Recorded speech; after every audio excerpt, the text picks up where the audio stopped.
девочки хотят уехать из Сибири, потому что за границей легче заработать деньги, чем... Ну, для меня вообще это все как сон, наверное, потому что я никогда не думала, что буду летать за границу, тем более одна. Не представляю, как я буду понимать, общаться, ходить по... С обедом и также с алкогольными напитками и соками, водами. Компании Выпал такой шанс.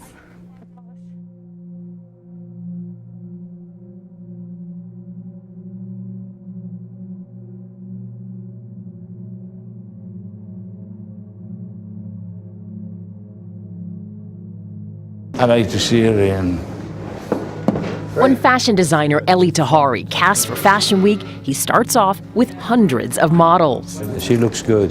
Then he narrows it down to about 25. First one. Yeah! The relationship between a model and the designer, it's always something that comes from inside. While Tahari says he's looking for something on the inside, what the rest of us see is the outside.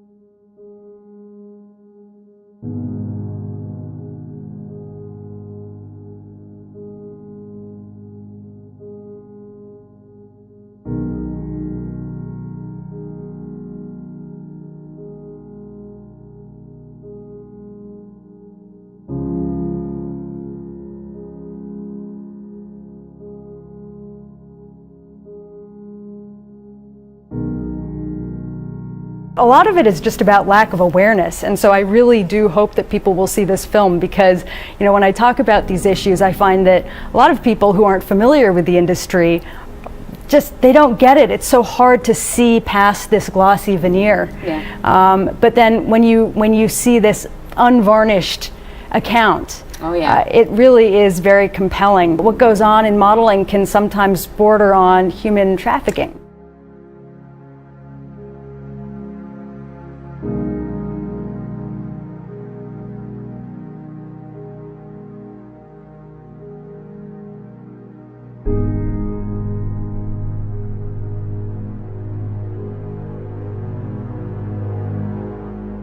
Industry expert and best-selling author Michael Gross says many models feel pressured to just keep quiet. Models stay silent because they want the paycheck, and if you open your big mouth, you're not going to get paid. Emily Ratajkowski appeared topless in that Blurred Lines video. Today, she says she'd say no to the job, but knows other models who are hungry for exposure. Lots of young models who come from out of the country or put too much value on the industry really get lost and caught up in it.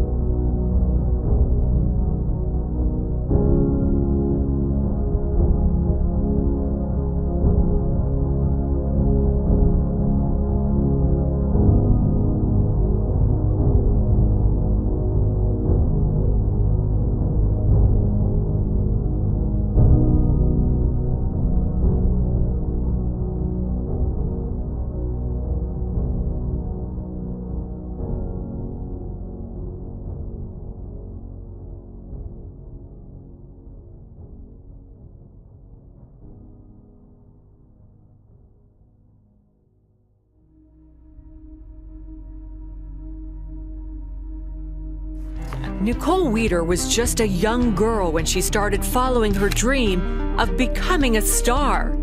At 16, she moved to Hollywood and was soon appearing in some of America's top magazines. After 8 years of modeling, Nicole had seen too many lives destroyed by the cutthroat industry and thought hers could be next. And that outside is almost always tall, beautiful, and very, very thin. It's important that a fashion model is a fashion model. It's been the industry standard for years, says agent Beth Ann Hardison. She has to be lean, she should be tall, and it's not someone who's full of body. That's not fashion. That's something else. I have a fast metabolism. At 5'9" and a natural size 0, 22-year-old Madison Bradley fits that mold. She's been modeling for 5 years, working both in the U.S. and abroad. I've had trouble fitting into certain pieces during Fashion Week Because they were too big? Well, too small for me, and I'm very tiny myself. After 2 models died in Europe from anorexia-related causes, the fashion industry in Spain and Italy began monitoring how thin a model can be based on her body mass index, or BMI. Israel has gone further, passing a law that requires a model to have a BMI of at least 18.5. In comparison, American women on average have a BMI of 26.5 and wear a size 14. The Israeli law also requires that any print ad that has been photoshopped says so. Young children are being affected by imagery every single day.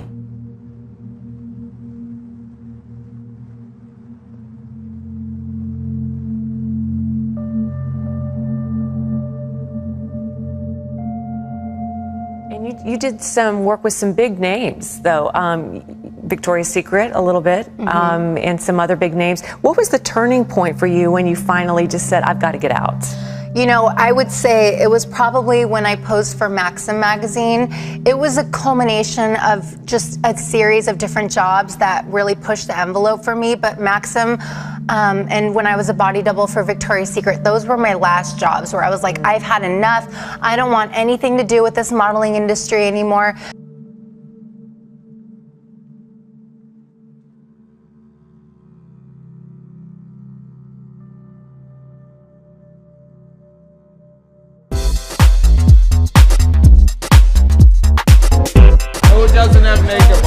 What young girl, if only for a fleeting moment, hasn't dreamed of this? The mystique, the money, the magic of a model's life in New York City. Being the it girl, treated like a princess, a living doll. Like Giselle, Heidi, Kate, top models who make millions of dollars a year prowling catwalks and posing in the pages of Vogue. And what are some of the issues that girls are dealing with these days? Girls, teenage girls, I really believe they're in a special time in their life because they're in such a transition between, you know, obviously just being a girl and then transitioning into adulthood. And the reason why God put it on my heart to reach out to teen girls is because when I was a teenager, that's when I really started to go downhill. And I didn't have a force of a positive role model in my life. And so I didn't know where to turn. And so I feel like teenage girls are in a really susceptible time in their life. And so I wanted to help the teenage girls with the transitions that they're going through high school and boys. It needs to look effortless, but you need to be aware of your whole entire body. Okay, babe. Good. Shoulders back. They learn how to walk on the runway. Haley seems to be a natural. Nice. Meanwhile, a photographer works first with Malia and then with Gwen. Good. Posing and walking is important, but these girls will not get anywhere in the modeling game if they cannot get down to a very specific size.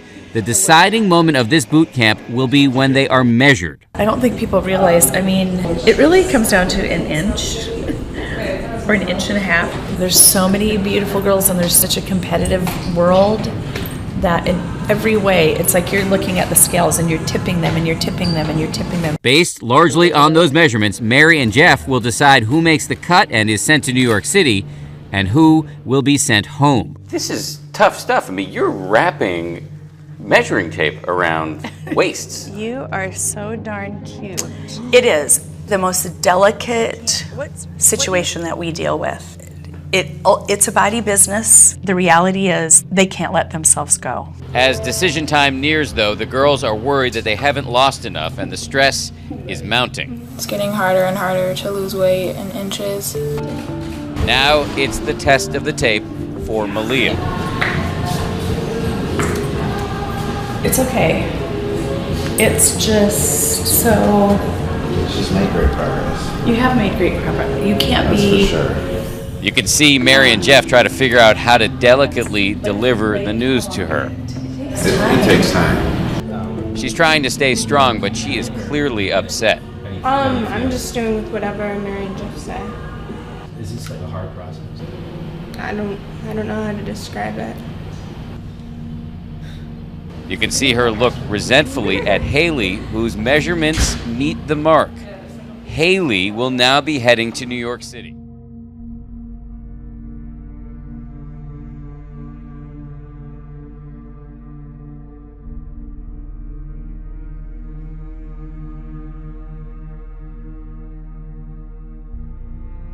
So I was making my choices based on, what I wanted in the world and what I thought was important for myself. And I placed my identity in being a model. And so when I decided I didn't want that anymore, I was kind of left thinking, what am I supposed to do now? Yeah, and you started journaling. Tell us about that. Well, when I gave my life to Christ, I was 23, and this was in 2009, so it's not even that long ago. And it was the best decision I ever made. And after I gave my life to God, I felt a renewed sense of hope, and I felt like my dignity was back in my heart.